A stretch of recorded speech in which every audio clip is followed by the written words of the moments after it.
Здравейте, аз съм Цвети и добре дошли в Женски приказки. Радвам се да ви видя отново. Както може би сте разбрали от заглавието на това видео, днес ще си говорим за всички продукти, които използвам по време на бременността си, като аз съм ги разделила в няколко категории за коса, лице и тяло, така че останете до края да видите кои са моите фаворити, какво ви препоръчвам и с кое бих ви казала да внимавате повече. Ще започнем от категория коса.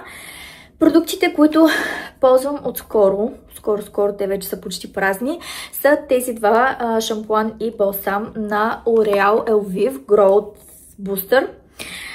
Съдържат биотин и други аминокиселини, които подпомагат на косата ви да расте, както и предотвратяват косопада. Сега не мога да ви кажа дали косата ми е пораснала и косопада ми е спрял точно заради тези два продукта, тъй като все пак пия и витамини за бременни, които си оказват влиянието върху това. А и самата бременност е един такъв период, в който се случват доста промени.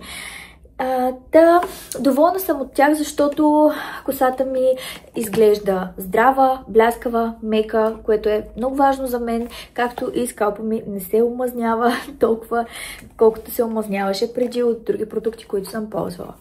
Продукта, който използвам като грижа за косата след като се изкъпя, това е серумът на Olaplex номер 9. Много съм доволна от това нещо. Буквално злато в бутилка бих го нарекла, защото омекотява косата, служи ви като термозащита, не я отежнява по никакъв начин, прави я много бляскава, много мека, изобщо всичко, което може да искате от един продукт като грижа за косата след къпане. Това е вашия продукт, препоръчвам го с две ръце. Продължаваме с грижа за лицето. Тези от вас, които ме следват в социалните мрежи от по-дълго време, може би знаете, че от може би една година започнах да използвам единствено и само корейска козметика.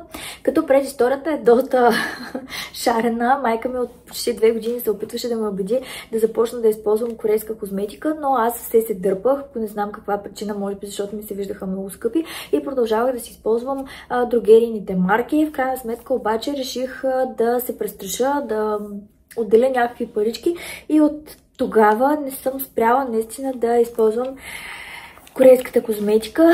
По време на бременността си и преди това заложих на тази серия на Skin 1004 пробиотика. Тя е с азиатска сентела.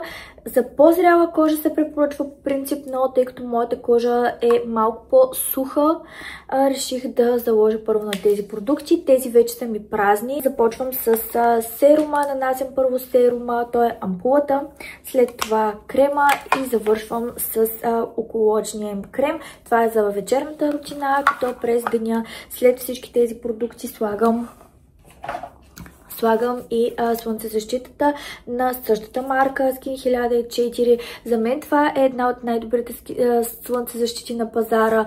Служи ми прекрасно като основа под грима. Може да видите и блясъка, който придава и хидратира и не отежнява кожата. Няма го и този кир ефект, който по принцип се получава при слънцезащитите, така че препоръчвам тази серия с 2 ръце. За мен това са поредни опаковки и тъй като ми свършиха сега, реших просто да изпробвам нещо друго и различно. Така и така сме на тема Skin 1004. Ви показвам и измивните продукти, които ползвам, а те са олиото на Skin 1004 с азиатска сентела и пяната им, която е отново с азиатска сентела. Тези продукти са ми от 2 месеца и половина и може да видите даже 3, да.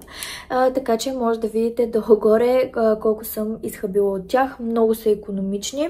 То в комбинация ги използвам само единствено вечер, иначе сутрин се мия само с пяната, за да махна продукта, който съм сложила вечерта. Продължаваме с Skin 1004, тъй като ви казах вече, че са ми приключили продуктите от серията Биоцика. Реших да изпробвам и други продукти на същата марка, отново на Skin 1004 и в момента използвам тази ампула, която се води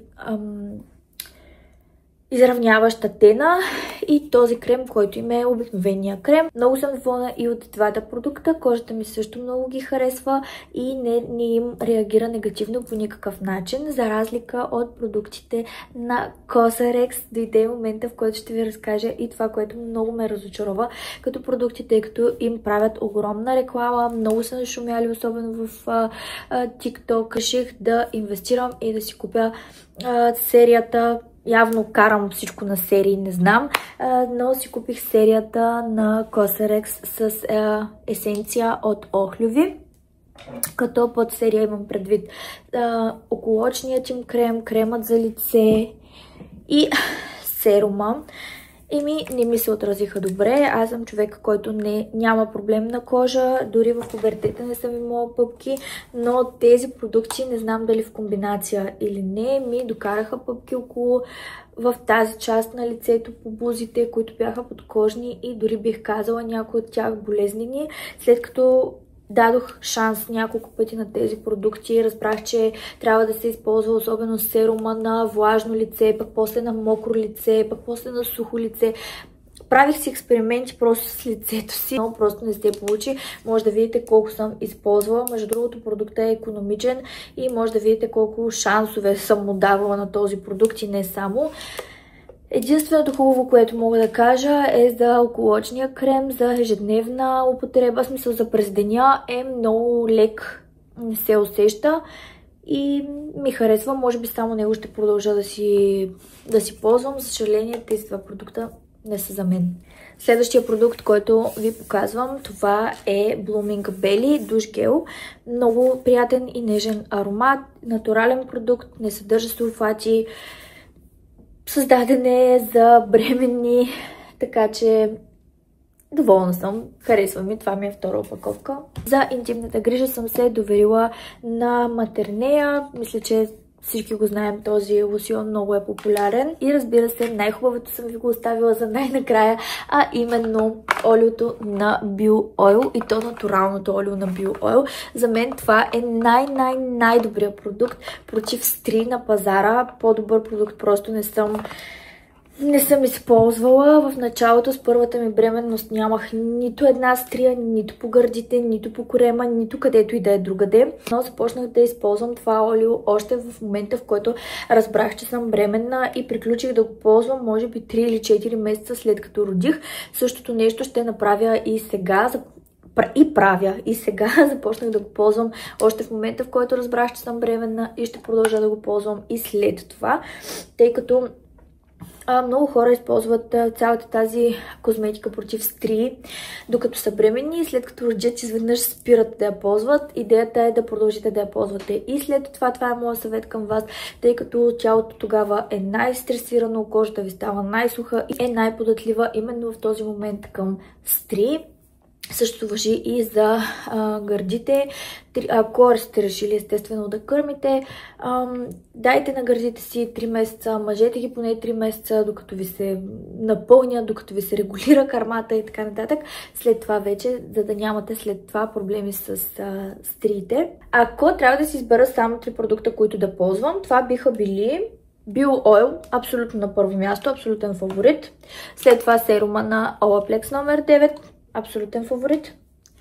И слънцезащитата на Skin 1004 с азиатска сентела.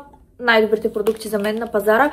Подходящи не само за бременни, а и по принцип, тъй като и отпреди си ги ползвам. Много ми е любопитно да ми кажете в коментарите вие каква козметика ползвате по време на бременността си. Не само, разбира се, залагате ли на корейска козметика или не. Благодаря ви, че останахте до край. Абонирайте се за канала ми. Последвайте ме в социалните мрежи. Ето тук някъде ще ви ги оставя. И благодаря, че останахте до край. Чао и до нови срещи!